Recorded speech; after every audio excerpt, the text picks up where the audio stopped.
Hiya, teacher friends. Let's talk about report cards. The first thing I would like for you to do is go down to the description below and open up one of the 3 PDF files that I have under report cards. These are sample report cards, and today I would like to tell you about why I give report cards to my students, when I give it to them.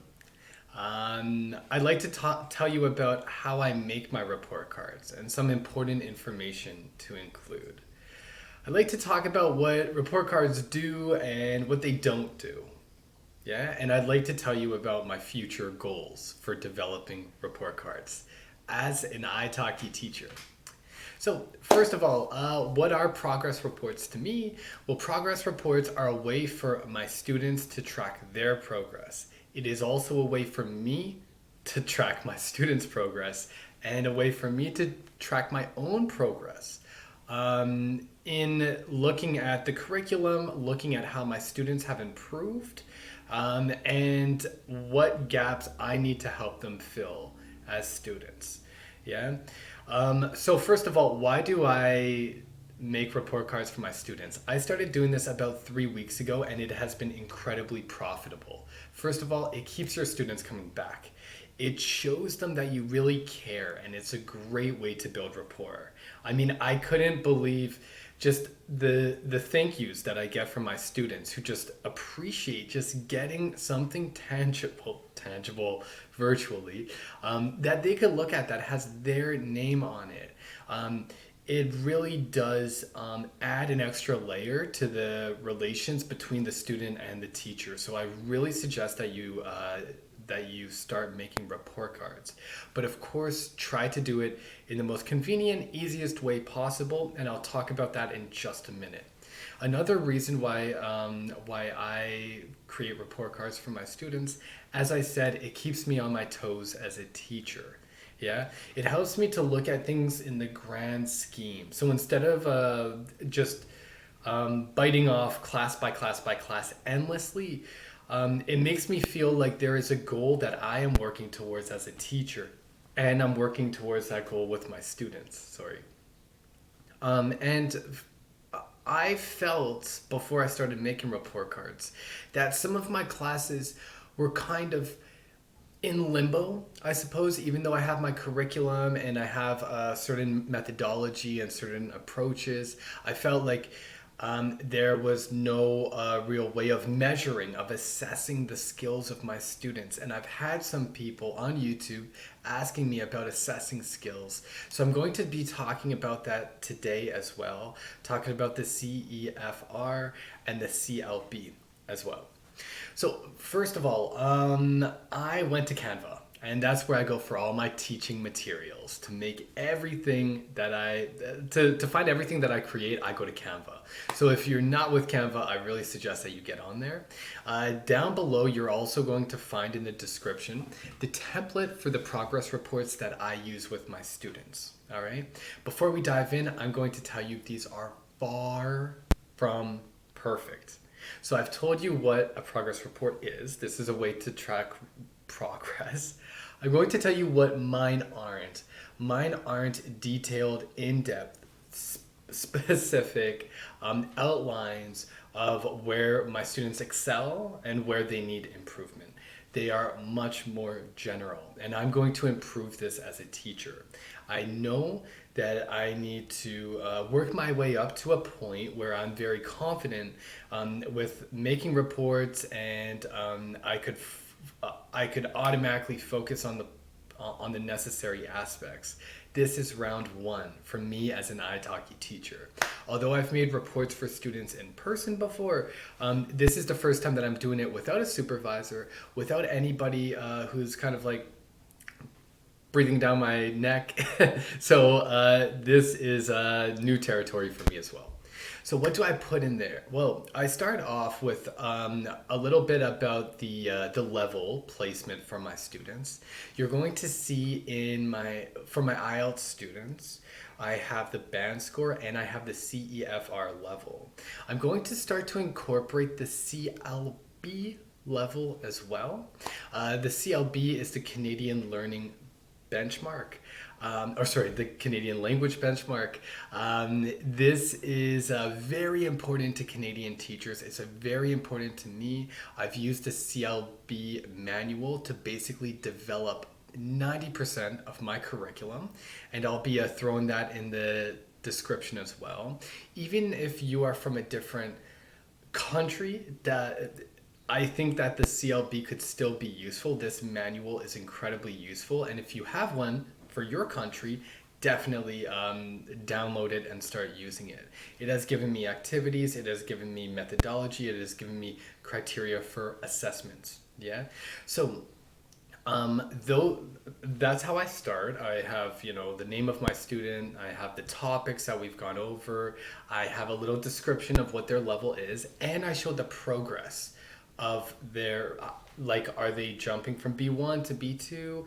Are they kind of floating in B1? And again, these are just general assessments.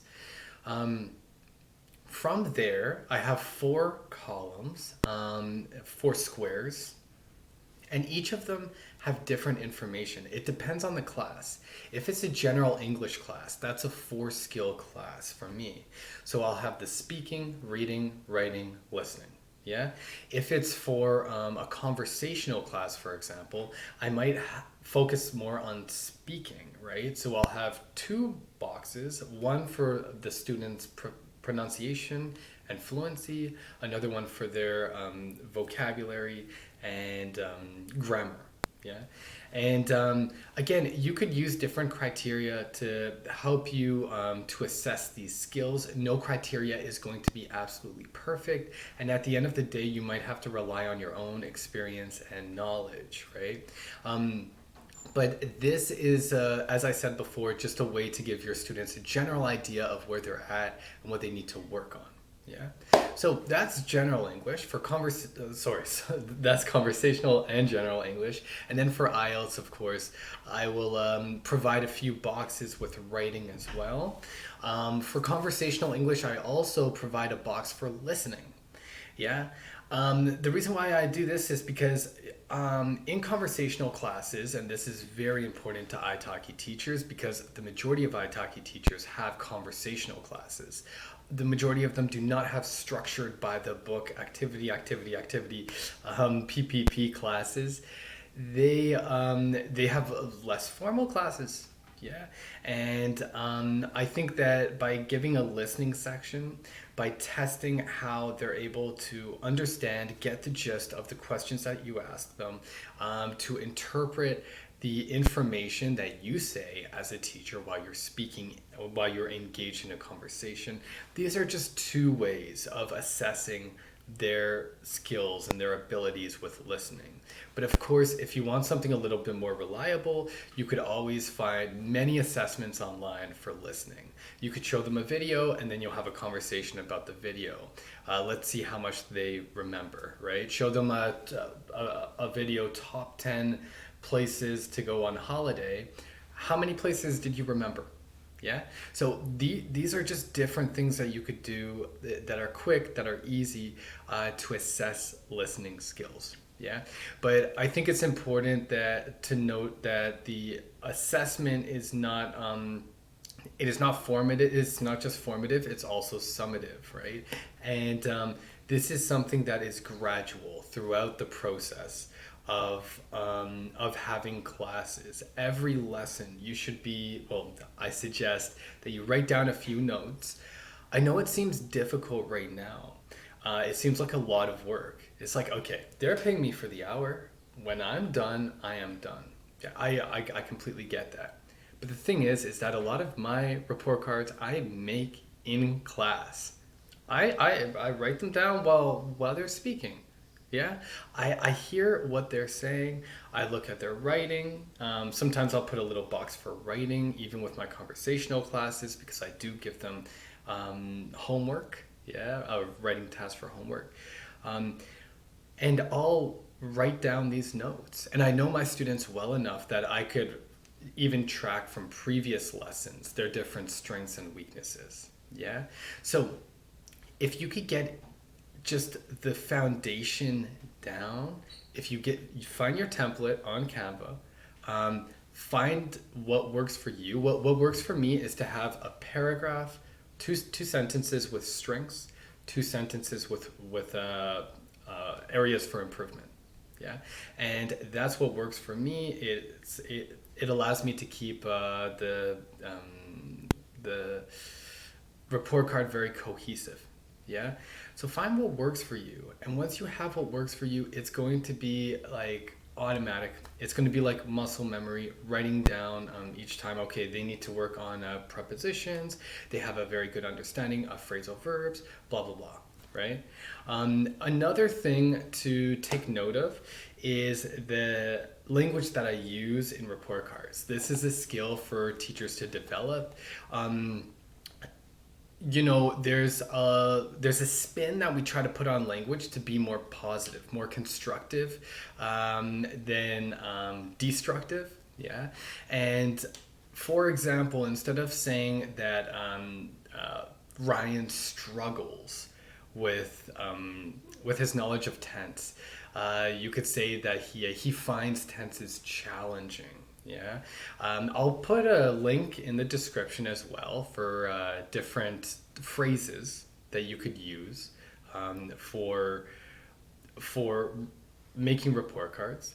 I think at the beginning it's not going to be a problem, especially if you teach adults, because a lot of adults on iTalki come from countries where teachers are very direct and say some things that are like not sensitive at all. And I mean, honestly, that happens in Canada as well, and that's why we're training to do this, because I was probably that guy before I became aware of how I should be speaking. The thing is that a lot of the time, if you do this with kids, and you say something that is too direct, it's never happened with me, but I suppose parents would be a little bit more protective. If this happens with adults and you crush their confidence, then they might not even have the confidence to come to you and to confront you about it and to say, okay, I think that was a little bit too direct, that was too hard hitting, like you told me that my grammar sucks or something like that. So I would rather nip it in the bud and just get started on the right track. Before you start making report cards, check out the link that I'm putting into the description. Check out some of the comments that I've left from my students. Keep them nice, short, and concise. And I think that that's the best way to really build rapport with your students, and make sure that you're also not only making a report card, but you're also giving criticism that's really going to help them. Now, to finish up, I just want to tell you about some of the feedback that I've gotten on my reports.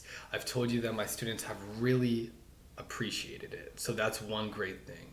Another great thing is a lot of them have come back to me with their plan for the next few lessons. Like, this has been an automatic motivator for a lot of my students. And I know that it's a difference between adults and kids to an extent. A lot of adults are very, very motivated. But I've given report cards, and then my students have come back and they ask me, how could I improve this? How could I improve that? Yeah.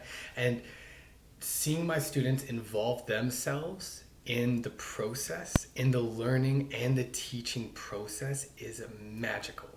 Yeah. And honestly, it takes some weight off my shoulders, because I'm not holding their hand through the whole process. They're actually taking leadership of their language learning journey. Yeah. So I hope that this could help you out with getting started and creating report cards on iTalki. I'll throw all of the links down below into the box. As usual, if you want daily tips, you could follow me on Instagram, subscribe on YouTube for more tips and tricks for ESL teachers. And for now, keep smiling.